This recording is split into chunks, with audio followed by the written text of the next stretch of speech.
అంటున్నారని వచ్చేసామండి. ఇక రాజమండ్రి పై నుంచి రైలు కింద నుంచి లండన్ నుంచి లడికిన రాత్రి వచ్చేసానండి. నేను వస్తా జరగాలి మీ కోరికని గుమ్మడికాయ అంత బంగారాన్ని తీసుకొస్తుంటే కుక్క ముట్టుకోకుండా కుక్క తోక ముట్టుకుంది విజయవాడ బస్ స్టాండ్. కుక్క తోక ముట్టుకున్న బంగారం మళ్ళీ మీరు ముట్టుకుంటారా లేదని 7 పాలాడ పెట్టించేసి ఏట్లో పడేపించానండి. 3 కోట్లు తీసుకెళ్లి మురికాలలో పడేశాను.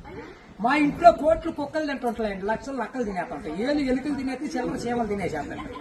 ఇక కాగితాలు కట్టుంటే కాగితాలు తీసుకెళ్లిపోతాం.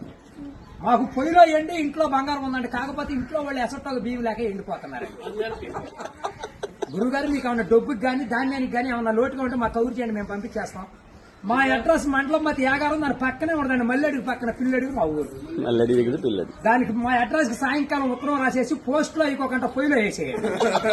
మీరు పరిగెత్తుకుంటూ వచ్చేసి పంటకాల ఒక 10ంటికి నుంచోండి, నేను 3ంటికి మురికాలలోకి అందించేస్తా డబ్బు.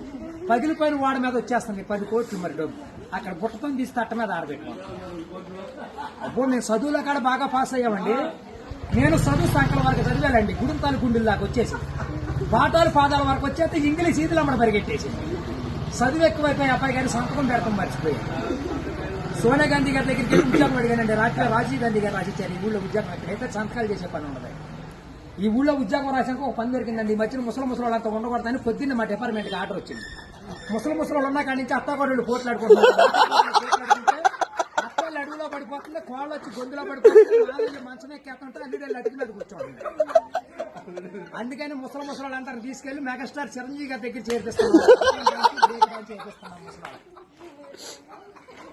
గురువు గారు దానికి దసరా పండుగ రోజున మా ఊళ్ళో ఏప్రాల్ పందాలు వేపిస్తున్నా. నాపరాల మీద ఏప్రాల్ పోట్లాడుకుంటే నాపరాలు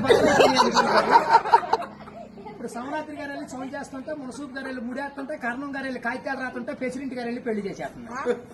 ఇప్పుడు ఆ పెళ్లి భోజనాలకు ఎక్కించుకురమ్మని మా ఇయ్యంకుల వారు ఊపిలేని విమానాన్ని పంపించారండి. విమానానికి ఊరు చివరికి వచ్చాక ఊపి ఎక్కిపోయి కృష్ణానదిలో పడిపోయింది. నేను వచ్చి మీ బాజార్లో పడిపోయింది. ఇవాళ ఛార్జీకి మీరు 500-600 ఇచ్చారంటే ఛార్జీ డబ్బులు పెట్టుకుని వెళ్ళి కాకినాడ వెళ్ళి కాఫీ తాగి అక్కడ మీ పేరు పేపర్లో వేసేస్తారు. ఈసారి గారు ఇప్పుడు రాబోయే కాలానికి కాబోయే సీఎం గారు మీ పేరు పేపర్లో వేపించేస్తానండి. ఈనాడు పేపర్లో వేపించానంటే ఆంధ్ర జ్యోతులు అక్షరాలు లేకోకుండా వచ్చేస్తాను. చదువుకున్నోడు చదువుకోవచ్చు, చదువు లేనివాడు చదువుతాయి. దొరగారు మన ఊరంతా ఖాళీగా ఉందని సాయంకాలం మన ఊరు కాలువలో కరువు మీటింగ్ పెట్టిస్తున్నాం. మీరంతా అక్కడ వచ్చేయండి.